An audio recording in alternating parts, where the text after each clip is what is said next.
नमस्कार. नोकर भरती या यूट्यूब चॅनलमध्ये आपल्या सगळ्यांचं स्वागत आहे.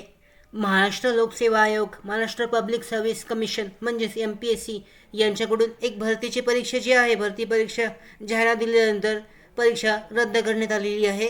आजच्या व्हिडिओमध्ये आपण विस्तारित माहिती पाहूयात MPSC कडून जारी करण्यात आलेली आहे प्रसिद्धीपत्रकाबाबत.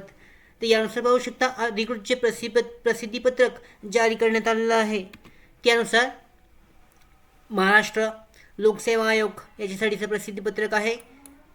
यांच्यानुसार पाहू शकता, संचालक आयुष गट आयुष संचालनालय यांच्यासाठीची भरतीची जाहिरात होती. जाहिरात क्रमांक पाहू शकता, दिनांक 10/मे/2023 रोजीची शासनाच्या वैद्यकीय शिक्षण व औषधी द्रव्य विभागातील आयुष संचालनालयातील संचालक आयुष गट या संवर्गातील एका पदाच्या भरतीकरता आयोगामार्फत दिनांक 10/मे/2023 रोजी जाहिरात प्रसिद्ध करण्यात आली आहे.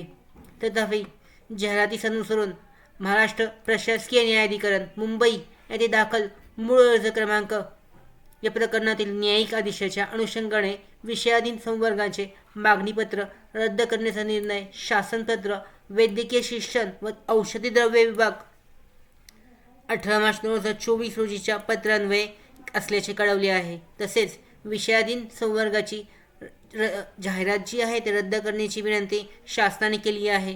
त्यानुसार संचालक आयुष गट या संवर्गाच्या एका पदाची जाहिरात क्रमांक रद्द करण्यात आलेली आहे. याबद्दलची विस्तारित माहिती अधिकृत जी ऑफिशियल वेबसाईट आहे MPSCची त्या वेबसाईटवर देण्यात आलेली आहे, ते चेक केली जाऊ शकते. यानुसार जी भरती आहे या पदासाठीची मेडिकल एज्युकेशन अँड ड्रग्स डिपार्टमेंटची जी भरती होती ग्रुप ए साठीची आयुष डायरेक्टरसाठीची ती रद्द करण्यात आलेली आहे. या भरती परीक्षेसाठी अर्ज भरलेल्या उमेदवारांना त्याची फी पेमेंट परत देण्यात येईल, रिफंड करण्यात येईल. अशा पद्धतीची ही महत्त्वाची अपडेट होती MPSC साठीची. त्याचबरोबर आमच्या भरती updates, study material, online test series, police भरती प्रॅक्टिस टेस्ट आणि अधिक माहितीसाठी नोकर भरतीच्या व्हॉट्सअप चॅनल आणि टेलिग्राम चॅनलला जॉईन करा. त्याचबरोबर नोकर भरतीच्या यूट्यूब चॅनलला सबस्क्राईब करा. धन्यवाद.